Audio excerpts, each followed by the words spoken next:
noite, meu nome é Gabriela Rodrigues, sou graduanda do curso de odontologia da URGS e estou no primeiro semestre junto de minhas colegas Aretusa Meirelles e Nice Cândido. Hoje vamos entrevistar a enfermeira Jéssica Hilário de Lima, gerente da Unidade de Saúde Divisa e da Unidade de Saúde Osmar Freitas, ex-coordenadora do Comitê de Promotoras da Saúde da População Negra, do Distrito Glória Cruzeiro Cristal, rainha da Escola de Samba Imperadores e mestra em Saúde Coletiva da URGS. Vamos iniciar com as perguntas e muito obrigada, Jéssica, por ter aceitado o convite. Jéssica... Boa noite, meninas, primeiramente. Muito obrigada pelo convite. É um prazer estar com vocês. Obrigada. Jéssica, onde você se formou e como que foi a tua trajetória na universidade? Bom, eu me formei no ano de 2009, né, no segundo semestre de 2009, pelo Centro Universitário Metodista IPA. Eu fui aluna cotista do IPA, né? Eu consegui uma bolsa de estudos pelo Centro Ecumênico da Cultura Negra, e graças a essa bolsa de estudos eu consegui cursar os 4 anos da graduação de enfermagem, né? Fiz nesse período trabalho voluntário, que era uma das questões que o Secune solicitava no período, né, que o aluno fosse bolsista durante a universidade. Então, fiz alguns estágios voluntários concomitante à graduação, dentro da área da saúde mesmo, né? E consegui concluir nos 4 anos o curso de graduação graças a essa bolsa de estudos, né? A essa ação afirmativa, né? Que é tão importante dentro das universidades. Então, de lá para cá, são 10 anos, né, de formada e várias conquistas, né? Vários trabalhos, muita luta. E a graduação foi uma luta também, né? Não deixa de ser uma luta e uma conquista muito grande para mim. Bom, Jéssica, boa noite, primeiramente. Prazer em ter você aqui. Em quais locais você está atuando nos tempos de Covid agora? Sei que é uma pergunta redundante, mas só para ter uma experiência de como você está lidando nesses locais com a pandemia. Nesse momento, eu trabalho como gerente das unidades de saúde. Então, qual é o meu papel? Né? Eu sou gestora das unidades e eu preciso organizar, junto com as equipes, os fluxos de atendimento desses pacientes. Então, a gente tem todo um protocolo ministerial, municipal, estadual, dizendo que tem que notificar os usuários, atender eles de forma mais rápida, dentro das suas necessidades, ter um ambiente específico para conseguir separar esses usuários que são sintomáticos respiratórios daquelas pessoas que não estão. Então, o gestor, o meu papel é a organização dentro do serviço. Não que eu não faça assistência, eu já fiz assistência, por exemplo, quando faltou um profissional na equipe. Eu, como enfermeira, não ia deixar os meus colegas na mão, né? Vendo aquele monte de gente para ser atendido e eu não fazer nada, entre aspas, né? Então, eu também posso fazer isso. Mas o meu papel principal nesse momento de pandemia é realizar realmente a organização das unidades de saúde para que a gente atenda da melhor forma os usuários.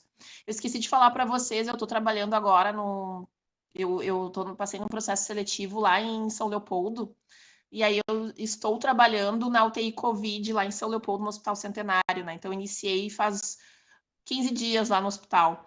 Então, eu estou trabalhando agora na atenção primária e à noite eu trabalho lá na UTI do Hospital Centenário, né, nos pacientes Covid, assim. E a gente olha, tem esse choque de realidade, assim, porque na unidade de saúde a gente notifica os casos, mas a gente não pega os casos tão complexos e tão graves como eu pego lá num outro município dentro de um hospital. E faz com que a gente, enquanto profissional, fique refletindo sobre a atual conjuntura que a gente está vivendo, né? A gente vive diversas flexibilizações de decretos, as bandeiras sendo flexibilizadas, mas, ao mesmo tempo, o número de pacientes dentro das UTIs não param de crescer, a quantidade de óbitos segue naquela mesma linha, né? A gente tem óbito todos os dias de paciente Covid. Então, a gente se pergunta, né, até que ponto realmente essas questões que estão sendo implementadas, elas são eficientes, né? Mas é bem interessante, assim, a gente viver esses dois mundos, essas duas realidades completamente diferentes, né? Que é uma atenção primária, que é a porta de entrada do serviço de saúde, e chegar lá no nível terciário, no hospital, e se deparar com uma situação completamente diferente do que a gente lida todos os dias, né? Agora, voltando um tempo, um pouco atrás, no período que quando você atendia na atenção primária, você já atendeu algum menor e ele não quis que você comunicasse aos pais? Assim, chegou algum menor de idade à sua unidade de saúde na época do Santa Teresa e ele Já. precisava de atendimento para algumas coisas e ele não queria que fosse comunicar a seus pais algum tipo de procedimento? Na verdade, assim, na atenção primária, a gente atende muito adolescente, né? E adolescente, num primeiro momento, é importante que traga a família para ser atendido, dentro da unidade, junto com o adolescente. Mas, na prática, o que a gente verifica? Que esses adolescentes, eles vêm na unidade de saúde desacompanhados. E a gente, enquanto profissional de saúde, a gente tem que lidar com essa situação, porque a gente lida com usuários de saúde em extrema vulnerabilidade. Às vezes, esse usuário, esse adolescente, não tem um pai, não tem uma mãe, o responsável está trabalhando no horário de trabalho, no horário comercial em que a unidade de saúde está funcionando, e ele tem que ir sozinho realmente à unidade de saúde para ter direito à saúde. A gente não pode barrar o acesso desse adolescente, porque a gente está negando um direito que está lá na Constituição e que está no Estatuto da Criança e Adolescente. Então, a gente tem que receber esse adolescente. Claro que tem que saber manejar essa situação dentro da confidencialidade do caso que ele está nos trazendo. Claro que, dependendo da situação, se causar risco à saúde, risco iminente à saúde daquele adolescente, a gente vai precisar, sim, quebrar esse sigilo, porque é uma questão ética, inclusive, né? Quando corre risco de vida, a gente realmente tem que quebrar essa confidencialidade. Mas em diversos momentos eu já me deparei com isso, né? De adolescentes indo na unidade de saúde, por exemplo, para procurar iniciar uma anticoncepção, né? Por exemplo, um adolescente que está na idade escolar, conheceu um menino e enfim, iniciou a vida sexual, começou a manter relações sexuais, mas quer orientações em relação a como se proteger e a como evitar uma gestação. Então, isso a gente pode fazer, a gente deve fazer. É ofertar saúde para esse adolescente, né, e evitar que outras questões de saúde que possam estar fazendo com que a saúde desse adolescente se debilite, né, enfim, ele não tenha saúde. Então, esse é nosso papel de receber o adolescente dentro das unidades. Claro que se tiver a oportunidade de trazer um familiar para dentro da unidade de saúde, é importante também. Mas quando ele vem sozinho, a gente tem que ter essa percepção de recebê-lo sem julgamentos também. É muito importante a gente saber receber, atender os usuários sem julgamentos. E isso acaba fortalecendo ainda mais o vínculo, né? E aí a gente vai fazer com que a gente não perca esse usuário. É bem importante isso. Uma nova questão também é se por um acaso você já atendeu pacientes nessa atenção primária que não quiseram dar continuidade ao tratamento? E se sim, como você procedeu com esses pacientes? Sabe o que eu estava pensando nessa questão? Eu tive um paciente que, inclusive, foi a óbito, né? Logo, uns meses depois. Era um paciente alcoólatra, um senhor idoso, negro, morava sozinho numa casinha de 2 peças, isso lá no Morro Santa Teresa. E ele teve uma alteração de PSA. O PSA é lá do exame de próstata. Tá? E aí a gente conversou com esse paciente e verificou que tinha necessidade de ele ser encaminhado para um urologista, ser avaliado pelo médico da unidade e, de repente, fazer um exame de toque. Esse paciente se recusou. Aí a gente tentou conversar, eu tentei conversar com ele, o médico tentou conversar com ele, ele disse que ele não iria fazer o tratamento. E aí, nessa situação, a gente tenta convencer de tudo que é jeito. E aí, ele acabou não aceitando e foi, infelizmente, evoluiu para óbito, né? Evoluiu para óbito no domicílio. Evoluiu para complicações urinárias, inclusive, em decorrência dessa possível alteração do exame de próstata e provável câncer de próstata, né? Mas por uma situação que é...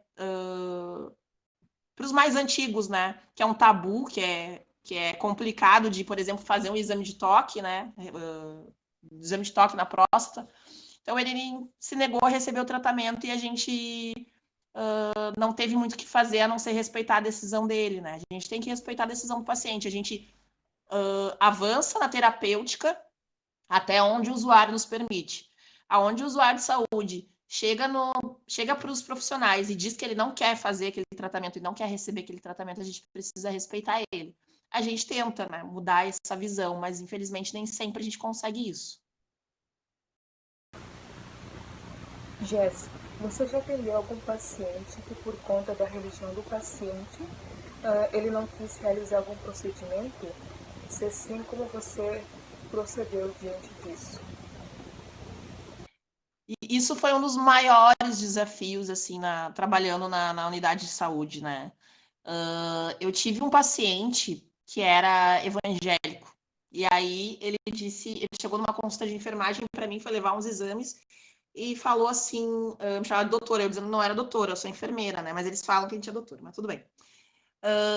Doutora, assim, eu fiz os exames e graças à igreja eu tô curado, não tenho mais problema de pressão alta, não tenho por que tomar mais medicamento, não sei o que, E aí eu falei, mas senhor fulano, assim, ó, hipertensão é uma doença que tem tratamento, dependendo da situação, a gente pode manejar diminuindo os medicamentos, mas assim, curar completamente, eu não sei se o senhor realmente está curado. Vamos verificar sua pressão. E verificar a pressão do paciente, estava 150 por 90, sem o antihipertensivo. E ele, não, isso aí não é nada. O pastor disse que eu estou curado, e é isso. Daí, depois de um tempo, passou umas semanas, uns meses, e esse paciente ele retornou com uma crise, né, hipertensiva, e parece que ele teve um acidente vascular cerebral por falta de tratamento. E aí ele teve que retomar a questão do tratamento, né? E aí a gente ficou se perguntando, né? Quantas pessoas acabam tendo essa orientação de algumas religiões, dizendo para suspender determinados tratamentos e as pessoas acabam adoecendo. Por causa dessa situação, também surgiu outros questionamentos de profissionais da equipe relacionados à religião de matriz africana.